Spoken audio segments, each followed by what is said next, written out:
9 აპრილთან დაკავშირებით რამდენიმე წუთის წინ გამოაქვეყნა მორიგი ფარისევლური ეპისტოლე. ტრაგიკულობა ვითარების იმაშია, რომ ბიძინა ივანიშვილი არა მარტო აფინანსებდა 9 აპრილის მთავარი ჯალათის გენერალ ლებედის საპრეზიდენტო საარჩევნო კამპანიას, არამედ იგი მანამდე მილიონებით აფინანსებდა საქართველოს წინააღმდეგ წარმოებულ ომს აფხაზეთში, რომელსაც ხელმძღვანელობდა სწორედ გენერალი ლებედი.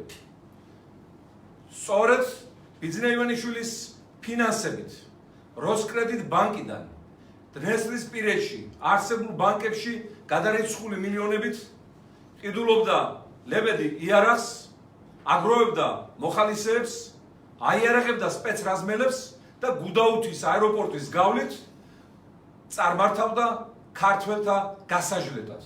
სწორედ ივანიშვილის სინდიზია, მეგობრებო, გაგრის ტრაგედია, სოხუმის დაცემა, ჭუბერის უბედურება, ტამიშის სისხლიანი კალო. ხელისუფლების შეცვლისთანავე ბიძინა ივანიშვილი პასუხისგებაში იქნება მიცემული, მათ შორის აფხაზეთში საქართველოს წინააღმდეგ წარმოებული ომისა და ქართველთა მასობრივი გენოციდისათვის, იგი წინასწარ ამისათვის შემზადოს. ის გადარიცხვები როსკრედიტ ბანკიდან დნესტრისპირეთში ასეულობით მილიონი, რასაც ახორციელებდა პირადად ბიძინა ივანიშვილი, ეს ბანკი მისი იყო ლებედისათვის. ეს დაფიქსირებულია, დოკუმენტირებულია, არსად არ გაქრება, არსად არ აორთქლდება.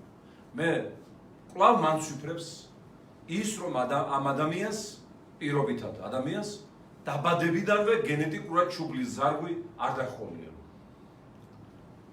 გაბედა და მორალის კითხვა დავიწყო იმის თაობაზე, რომ თურმე 90-იანებში დავბრუნდით. ვინ დავბრუნდა 90-იანებში? მამაჩემის მამა? ბიძინა ივანიშვილი. საფლავების გახურდა 90-იანი წლების შემდეგ აღარ ყოფილა და წუხელ 6 საფლავი გახურდეს ბათუმში. ასეთი ემიგრაცია და ქვეყნის დატოვება არც 90-იან წლებში არ ყოფილა. ეს პირველი შემთხვევა, როდესაც ქართველებისაგან იცლება საქართველო. და ამას მიაღწია ბიძინა ივანიშვილმა. ჯერ მიაღწია იმას, რომ აფხაზეთი დაცალა ქართველებისგან და ჭუბერის გზაზე გაუყენა თავისი სოდვიანი მილიარდებით. ეხლა მიაღწია იმას უკვე უომრად, რომ დანარჩენ საქართველოში იცლება სოფლები და ქალაქები. იქვე აცხადებს, რომ აი 90-იანი წლების შემდეგ ჩვენ მოიყვანეთ დიქტატორი, რომელიც სისხლს ღვრიდა რუსთაველზე. ვინ აფინანსებდა მე იმ რეჟიმს? იმ ტყვიებს, იმ გაზისიარას, იმ სპეცრაზმს ვინ აფინანსებდა თუ არა ივანიშვილი? შეიძლება თამამად ითქვას, რომ საქართველოს ისტორიას ქვეყნის შიგნით ქართულ რეალობაში ასეთი აუბედითი ფიგურა ისტორიაში არ უშვა, მეგობრებო.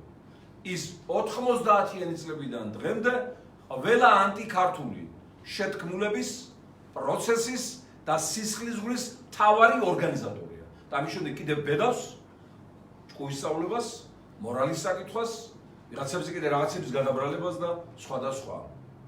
დღეს ჩვენი მოვალეობა აი ეს საშიში ავაზაკი გავანეიტრალოთ, დავაკავოთ და დავაპატიმროთ პირდაპირ გაგებით. ყოველგვარი რომანტიკისა და მხატვრული შედარებების გარეშე.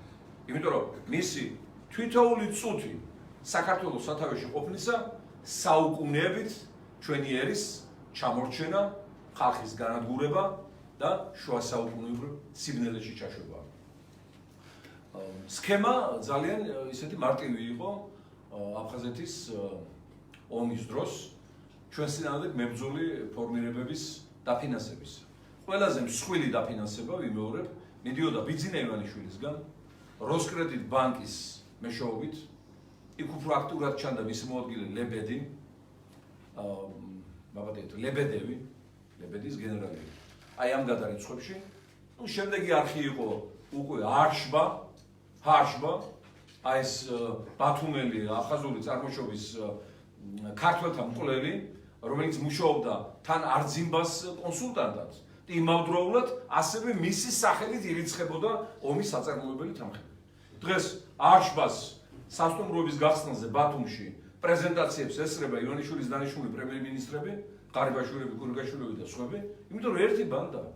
მათი სასტარტო მოედანი, მათი სასტარტო პოზიცია სწორედ ქართველთა სისხლით მორწმული ასაფრენი მოედნიდან დაიწყო. და ასე გაგრძელებენ. მაგრამ ასე ვერ გაგრძელებენ მუდმივად. ეს ვიზინა ივანიშვილის ასე ვთქვათ განცხადება თუ წერილი წინა საარჩევნო პერიოდს ხომ არ უკავშირდება თქვენი აზრით, რატომ წინა საარჩევნო პერიოდს განცხადება თუ წერილი გამოქვეყნდა? ძალიან კარგი ნათქვამია, რომ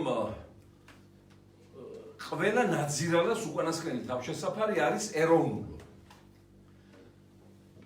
ჩაფლავდა, ეკონომიკა ჩააგდო, სახელმწიფო იყიდა და მოკლა, ხალხი გააღატაკა, გააუბედურა, ქვეყანა დაცალა, ტრაგედიად ექცა თვითონ მოქალაქეს ჩვენი ქვეყნისას და ეხლა უკვე მიაკითხა ნაციონალიზმსა და ეროვნულობას. ეხლა გაახსენდა, რომ ხიბულაში აღესრულა თურმე საქართველოს პირველი პრეზიდენტი, ეხლა გაახსენდა, რომ თურმე მუზეუმის გახსნა ამისათვის აუცილებელი, რომ თურმე იქ მემორიალია აღსადგენი, რომ თურმე იქ ზუგდიდში შენდება დალოცვილი ტაძარი და მილიონი ჭირდება ამ ტაძარს. ეხლა გაახსენდა, რომ თურმე მეუფე პეტრესთან, რომელიც მას მანამდე დაუნდობლად აკრიტიკებდა, შეხვედრა და ურთიერთობის დალაგებაა საჭირო და ვფიქრობ ამას მიაღწია კიდევაც, იმიტომ რომ ფულ ჯოჯოხეთს ანათებს, არათუ ზოგიერთ ღვთისმსახურს.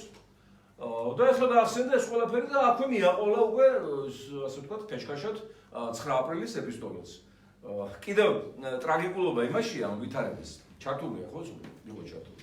ტრაგიკულობა კიდევ იმაშია, მეგობრებო, ქვეყნის იდეოლოგიას დღეს მათ შორის აი ამ პიასა 9 აპრილის, რაც იწერება სიბინძურე მოწინააღმდეგეებზე, რა ჭორებით ვრცელდება პოლიტიკურ ოპონენტებზე, თელ ამ პროპაგანდისტულ მანქანას სათავეში უდგას 9 აპრილის იდეოლოგიური ჯალათი საქართველოს კომპარტიის ცენტრალური კომიტეტის მაშინდელი მდივანი იდეოლოგიის დარგში ნუგზარ ფოფხაძე. და ეხლა 9 აპრილის მთავარი დამარბეველი მისი ძმაკაცია და იმას აფინანსებდა. ომის მწარმოებელი გენერლები მისი სპონსორობის ქვეშ იყვნენ. 9 აპრილის მთავარი იდეოლოგიური ჯალათი, ვინც მოითხოვა ჯარების შემოყვანა და ხალხის დარბევა, მისი მთავარი იდეოლოგიური მსახურია ნუგზარ ფოფხაძე. ალბათ ცინიზმის ეს მასშტაბი კაცობრიობის ისტორიას არ ახსოვს. საუბედუროდ და სამწუხაროდ. ეხლა იმ ეპისტოლეში გაკადმიერდა და აღნიშნა, რომ თურმე იმიტომ არის აი ეს პრობლემები და იმიტომ აწუხებს მას ოპოზიცია და იმიტომ ვერ სვავს 10 საათზე სტაფილოსვას და ვერძინებს მშვიდავს, რომ თურმე დემოკრატია წავიდა ძალიან წინ და ამ წინ წასულ დემოკრატიას ეკონომიკა ჩამორჩა და ამას იყენებს ოპოზიცია მის წინააღმდეგ. სადგაკუნია თვითმფრინავი ერთი ფრთით აფრენილოს. დემოკრატია და ეკონომიკის განვითარება არის სიამის ტყუპები. სადაც ვითარდება დემოკრატია, მხოლოდ იქ ვითარდება ეკონომიკა და იქ არის სოციალური უფლებები დაცული. იქ სადაც ეკონომიკა არის ჩავარდნილი და კლანების ხელში ჩავარდნილი და ოლიგარქიზებული, იქ არავითარი დემოკრატია არ ვითარდება. არავითარი დემოკრატია. რა დემოკრატიის განვითარებაზე საუბარი, ერთპარტიული პარლამენტი რო შექმნა და ამდენი პარტიები დაგტოვა პარლამენტის გარეთ. ეს არის დემოკრატიის განვითარება? პრეზიდენტი რო ჩამოიყვანა ის რა ქვია ჩუჩელა იქიდან საფრანგეთიდან და დასვა პრეზიდენტად გაყალიბებული არჩევნების გზით, ეს არის დემოკრატია? თუ სასამართლო გადააქცია თავის წინკარის მოსამსახურე პერსონალად, ეს არის დემოკრატია და ეხლა უკვე ევროპის არბიტრაჟის სასამართლოები აუქმებენ ამათ უკანონო გადაწყვეტილებას. თუ მთავრობა ის რა ქვია დემოკრატია, სადაც ყველა კორუმპირებული, უსინდისო, სიდის გადარეცხილი, ანტიეროვნული, კორუმპირებული შეყარა ბიუჯეტის შესაჭრელად. თუ იმის რა ქვია დინარაძე, თალაკვაძე, ჩუგოშვილი, ბესელია, ის ფოფხაძეებისა და იმების პარლამენტი არის დემოკრატია. აი ეს სამწუხარო სტადია როგორც ჩანს უნდა გავგებლო და ალბათ ეს გავლენა უნდა დავამთავრო.